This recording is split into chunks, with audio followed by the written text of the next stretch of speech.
Welcome back, everybody, to the Rec Room podcast. And today, I am so excited for this episode. I've been thinking about this for the last probably month or so, getting geared up for this one, and we figured out a way to make it happen. The man sitting next to me in the Zoom call was just in Germany and has been actively involved in the New York Giants for so many years in different capacities, now serving as a broadcaster and analyst role for the Giants franchise. But I am like elated to break down matters of football and matters of life with this man. So without further ado, it's Carl Banks, who played at Michigan State. That's, of course, the connection, folks. Go green, go white, right there. And then additionally, we got in touch, like I said, a few weeks ago. And Carl, thank you so much for being here. I'm very proud to be doing this show. Thank you. Thank you for having me, Brian. Without a doubt. Without a doubt. So, Carl, just to update you on what's happening on the Rec Room, I've been interested in different storylines and different people in different places, in different industries. I'm getting to a point where I'm headed out of Michigan State come April, May, looking to move into the working world. Hmm. So, all I'm trying to do is gain insight on how things work and kind of be as prepared as we can for that Hmm. next step. So when I was thinking about the trajectory of your career and your story, I wanted to know what kind of emotions were evoked within you from winning a championship and reaching the top of the mountain. Because I'm somebody who, as I sit here and after being involved in sports, seeing winning, seeing losing, it's like there's something that drives everybody. So for me, I would love to know is like, okay, what was that for you? How did you keep coming back to it? Well, Brian, I think, when you win a Super Bowl, the emotions that go through you, but there's kind of a buildup prior to the game itself. And then the proposition of either win or loss, what those emotions would be, it becomes a lot, right? But when that clock strikes zero and you're a world champion, and that's the feeling that nobody can take away from you, right? That's the achievement that goes into history. And you take a minute, you sit at your locker, and you realize it's a culmination of all of your experiences, good and bad, in sport, right? I grew up in Flint, Michigan, and all I knew was winning, right? We won championships in track and in basketball. Um, I went to Michigan State. It was a program in transition, and I didn't win a lot, right? And then I go to the pros, and I was part of turning the New York Giants franchise around. They were 3-12-1 the year prior to I got there, and my draft class was the one that just kind of started things, right? And we made the playoffs. 2 years later, we're winning a Super Bowl, and you reflect back on all of those experiences, right? And it's like, okay, you're a champion, but this you owe so much to much of your experiences and the people who helped get you here during your formative years. Absolutely. Absolutely. And I think when I just heard you speak on that, something that I was interested in is you kind of described how quickly it turned.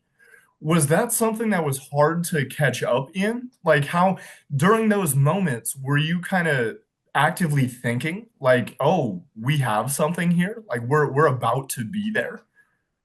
Well, I can't say it turned quickly because, in sports, you got to put the work in, right? Yes. But the thing about sports too, progress is a barometer. You can see your progress as you go personal, individually, and as a group. And because it's a team sport, when you know you're getting better and you're looking around at the people that are on your team all moving in the same direction, you know that good things can happen if you stay disciplined. and you pay attention to detail because there are a lot of, when you get to the professional football level, you're dealing with the best of the best, whether they're on losing teams or winning teams, they're still the best in the world at what they do. And so you look and see where you are as a team, you look at the landscape and see where you have to go, where you have to get to, and then you just strive. But the turnaround was gradual, but it moved on a good track because we had the right people and the right focus so that we knew when we lost a bitter wild card game to the San Francisco 49ers, and then we got to the NFC championship game against the Chicago Bears and they beat us, we knew that there was nothing stopping us that next year because again, we were the product of our experiences and we took every one of those experiences to know where we needed to be in order to be the best.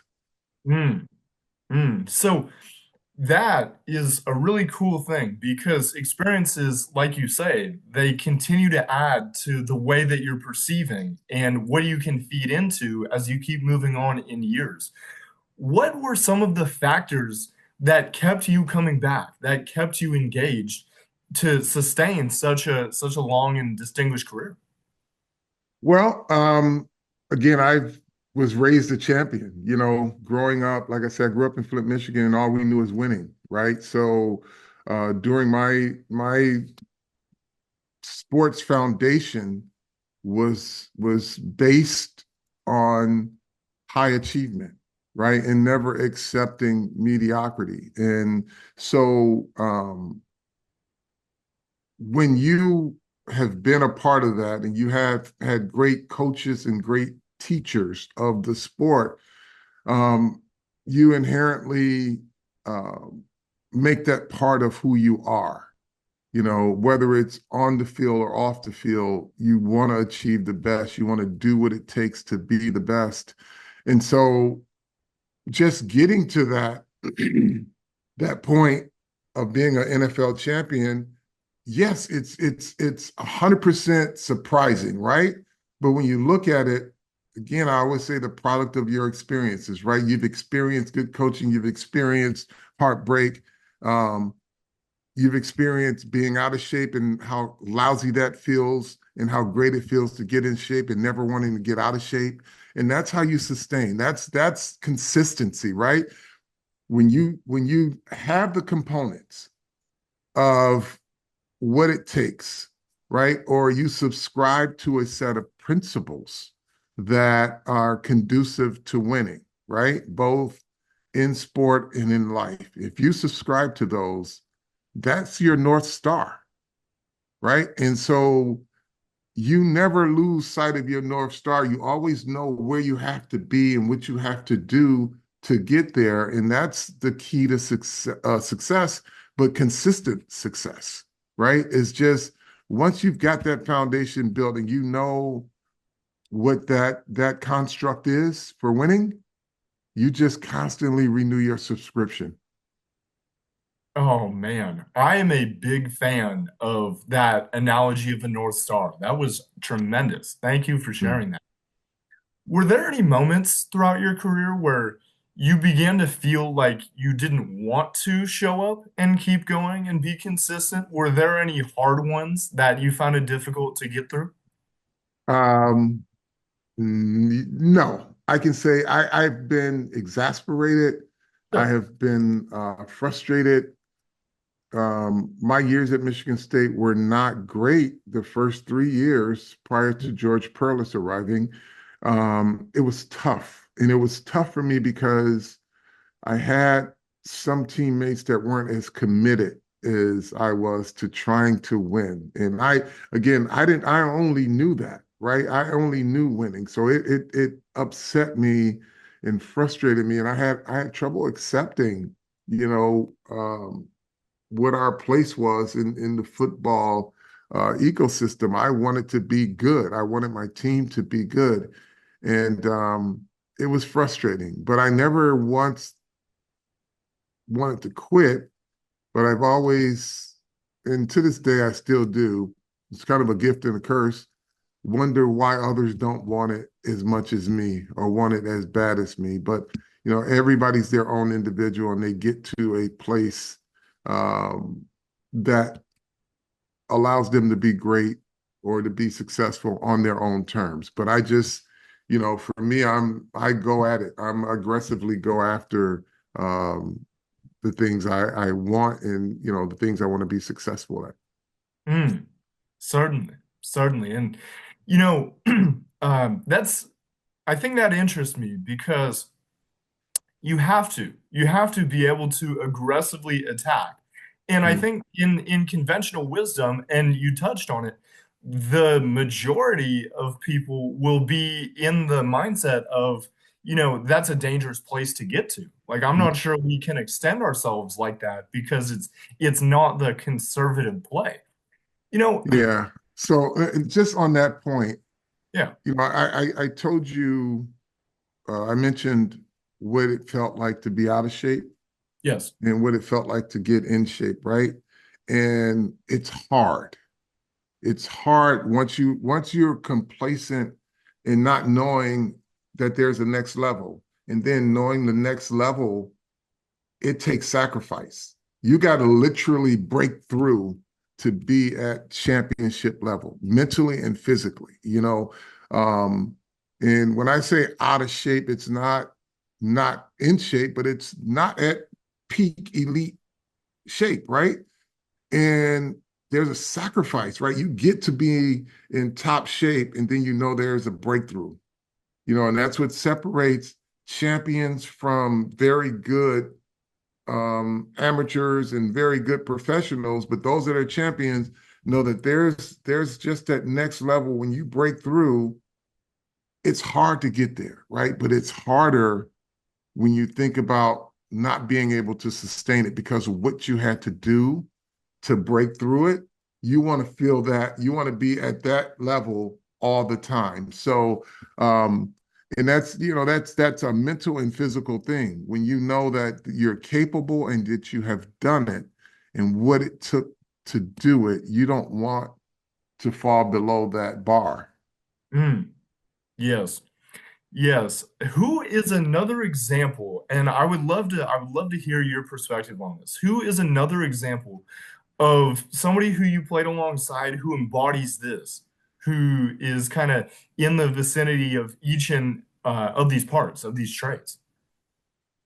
Um, it's so interesting. I was on a championship team 2 times and made the playoffs 9 out of the 12 years I was in the NFL. Mhm. So um, I would say most of my teammates, because we held each other accountable, we all broke through at the same time, right?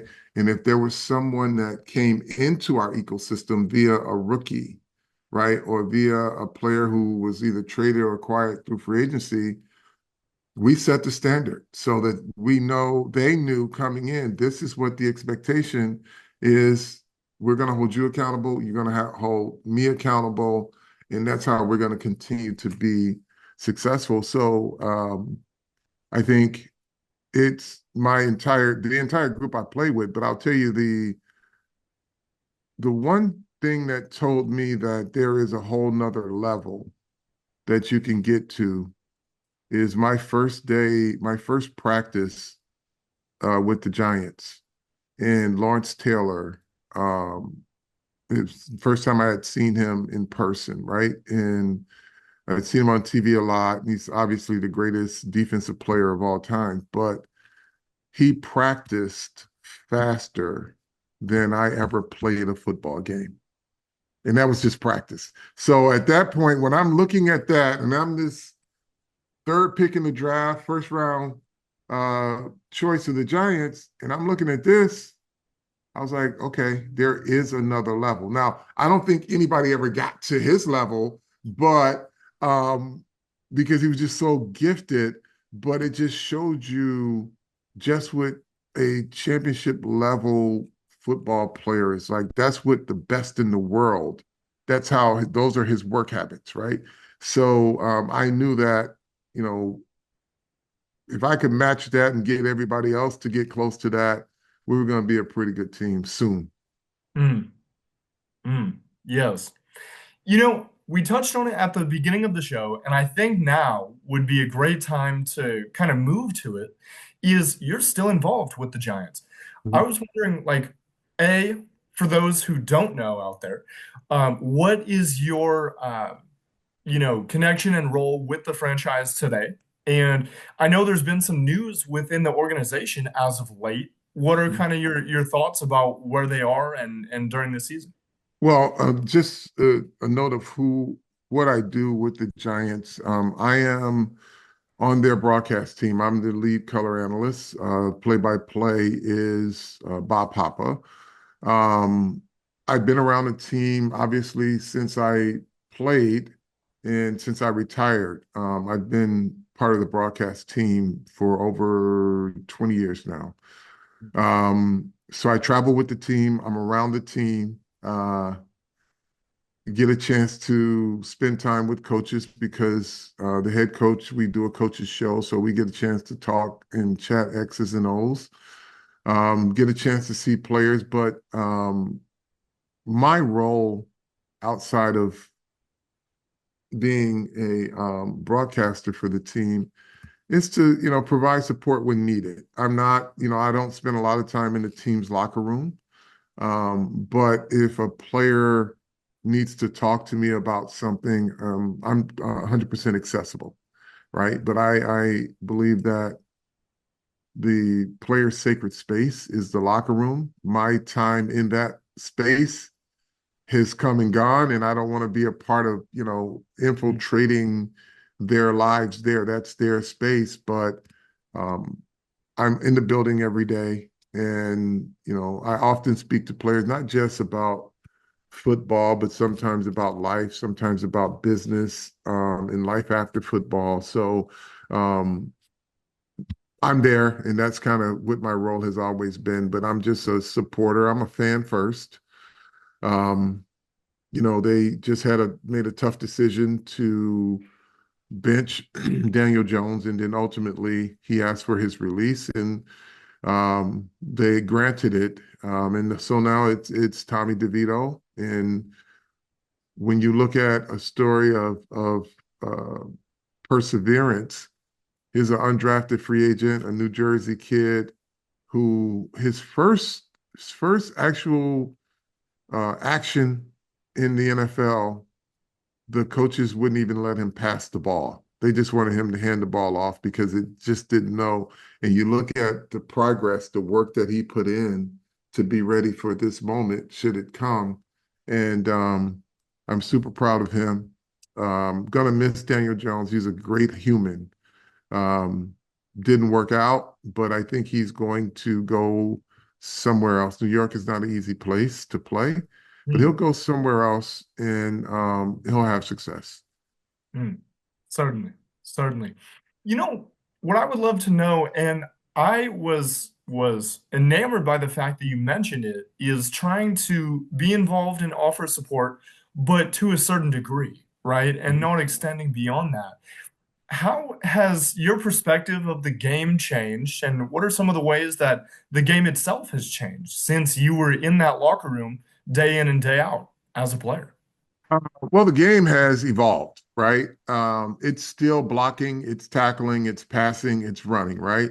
Those things don't change, but the rules have made it safer. The rules have slanted the game more towards the offense because, and I get it because that's what people tune in to see, right? They tune in to see the skill positions and points on the board. And so I think those are two things that the safety and kind of the rules that allow offenses to do more are probably some of the biggest changes. I think the requirements are the same for how you play the game and how to be good at it. But, and then of course, they make a lot more money. They make a lot more money, and that's a good thing too. But I think the exposure that fans have to the game in terms of fantasy football and being able to track a player and literally invest in the success of a player, which I don't know if it's great for some people's mental health because you see some of the things people say about the players who didn't deliver for them.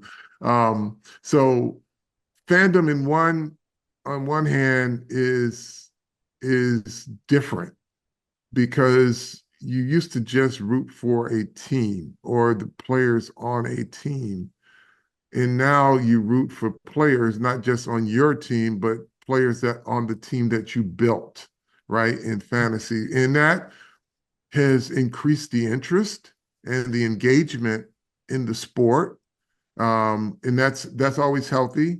I think the unhealthy aspect of it is when people use platforms to really vent their frustrations because of the player didn't deliver for them, Mm, right? And if that player is delivering for his team and winning, that's where the fandom gets splintered, right? Because if you're a fan of the team, you'll be happy.